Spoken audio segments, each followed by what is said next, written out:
সাধু সাধু সাধু খাই কঁঠালৰ বাদু। মৰমৰ মইনাহঁত, দেওবৰীয়া সাধুৰ অনুষ্ঠানলৈ আমি সেউজ অনুভূতিয়ে তোমালোকক পুনৰবাৰৰ বাবে স্বাগতম জনাইছোঁ। যোৱা দেওবাৰৰ তেজীমলা সাধুটো শুনাৰ পিছত তোমালোকৰ মতামতবিলাক আমালৈ জনোৱা বাবে আমি খুব আনন্দিত হৈছোঁ। আজিও বুঢ়িয়াৰ সাধুৰ এটা বৰ আমোদজনক সাধুলৈ তোমালোকৰ ওচৰলৈ আহিছোঁ। সাধুটোৰ নাম কি জানানে? সাধুটোৰ নাম হ'ল এটা বলি মানুহ। বলি মানে পাৱাৰফুল, শক্তিশালী। এখন ৰাজ্যত এটা বৰ ডাঙৰ হাতী আৰু এটা বাঘ আছিল। সিহঁত দুয়োৰে উপদ্ৰৱত মানুহৰ তৎ নাইকিয়া হৈ গৈছিল। বহুত যত্ন কৰিও ৰজাই সেই বাঘ আৰু হাতীক মাৰিব নোৱাৰি গোটেই ৰাজ্যতে ঢোল পিটি পিটি শুনাই দিলে যে এই হাতী আৰু বাঘটো মাৰিব পাৰিব তাক বহুত পুৰস্কাৰ দিয়া হ'ব। এই কথা শুনি মানুহে বাঘ আৰু হাতী মাৰিবলৈ যত্ন কৰিবলৈ ধৰিলে, কিন্তু বাঘ আৰু হাতীক হ'লে মাৰিব নোৱাৰিলে।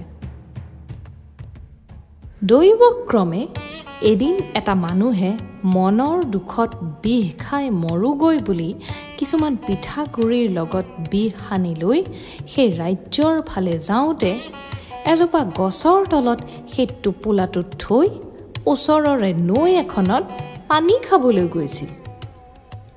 সেই সময়তে দুষ্ট হাতীটোৱে আহি সেই পিঠাগুড়িবোৰ খাই পেলালে।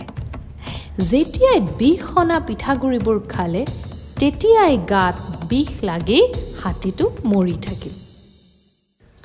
এই কথা ৰজাই খবৰ পাই হাতীটো কোনে মাৰিলে বুলি বিচাৰ কৰাবলৈ লাগিল আৰু সেই বিষ সনা মানুহটোক ৰজাৰ ওচৰলৈ লৈ যোৱা হ'ল।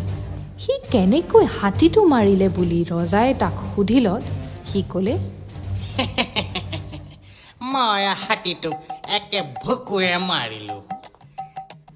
ৰজাই বৰ সন্তোষ পাই তাক অনেক ধন দি ক'লে, মোৰ ৰাজ্যত আৰু এটা বৰ দুষ্ট বাঘ আছে। সেই বাঘটোকো যদি তই মাৰিব পাৰ তেন্তে তই আৰু ধন পাবি। সি ক'লে বোলে, স্বৰ্গদেউ, সেই বাঘটো মই মাৰিম। এই বুলি কোৱাত ৰজাই ক'লে, তই পৰহিলৈ সেই বাঘটো মাৰিব লাগিব। মানুহটোৱে শলাগি শলাগি আহি তাৰ থকা ঠাই পাই চিন্তা কৰিবলৈ ধৰিলে সি কেনেকৈ বাঘটো মাৰিব পাৰে। যেতিয়া বাঘ মৰাৰ দিন পৰিলহি, সি কিছুমান দোল আৰু এটা ঢেঁকী থোৰা লৈ ভয় ভয়কৈ হাবিত সোমালগৈ। সেই হাবিত এজোপা ডাঙৰ গছ আছিল। সি গৈ সেই গছৰ ওপৰত উঠি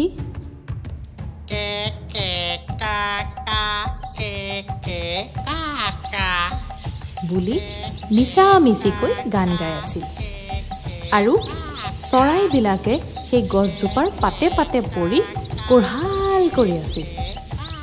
তাকে শুনি বাঘে সেই গছৰ ওচৰলৈ আহি মানুহটোক সুধিলে, ককাই, তই এই চৰাইবোৰক কি শিকাইছ? সেই মানুহটোৱে ক'লে, বোলো ভাই, মই ইহঁতক গান শিকাইছোঁ। তেতিয়া বাঘে ক'লে, ককাই, মোকো এনেকুৱা গান শিকাব পাৰিবি জানো? মানুহটোৱে ক'লে, তই হৈছ বাঘ, মই হৈছোঁ নৰমনিচ, তইতো মোক খাবি। তেতিয়া বাঘে ক'লে, মই হয় তিনি হয় খাই কৈছোঁ, মই তোক নাখাওঁ, তই মোক গান শিকা।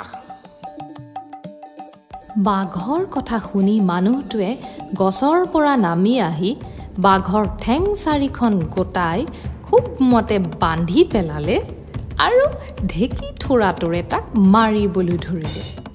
মাৰত তত নাপাই বাঘে ক'লে, ককাই, মই আৰু গান নিশিকো, মোক এৰি দে। মানুহটোৱে ক'লে, ভালকৈ নিশেকিবি এইদৰে মাৰি থাকোঁতেই বাঘ মৰিল সি সেই বাঘটো আনি ৰজাক দেখুৱাই দিলে তেতিয়াই ৰজাই বৰ ৰং মনেৰে তাক ক'লে বোলে আজি তোমাৰ সৈতে যুঁজিবলৈ এটা বলি মানুহ আনি দিম তুমি এই যুদ্ধত জিকিলেই তোমাক আৰু বহুত ধন দিম এই বুলি কৈ এটা বলি মানুহ আনি ৰাতি তাৰ লগত ৰজাই শুৱাই থলে ৰাতি মানুহটোৱে বলি মানুহটোক ক'লে বোলে ভাই মই একেটা ভুকুতে এটা বাঘ মাৰিছো আৰু এটা হাতীও মাৰিছো তই মোৰ লগত কেনেকৈ যুঁজিবি তই এই ভৰ বয়সত যুঁজি মৰিবলৈ আহিছনে এই বুলি কোৱাত সেই মানুহটো ভয়ত ৰাতিয়েই পলাই গ'ল পিছে পুৱা ৰজাৰ বলি মানুহটো ৰজাই বিচাৰি নেপাই বাঘ মৰা বলি মানুহটোকে বহুত ধন বস্তু দি বিদায় দিলে আৰু তেতিয়াৰে পৰা ৰজাই হাতী আৰু বাঘৰ উপদ্ৰৱ আঁতৰাই নিৰাপদে ৰাজ্য চলাবলৈ ধৰিলে কথালে পেলালে মুচি মই আহিলো গুচি কথালে পেলালে মুচি মই আহিলো গুচি শুভৰাত্ৰি মইনাহঁত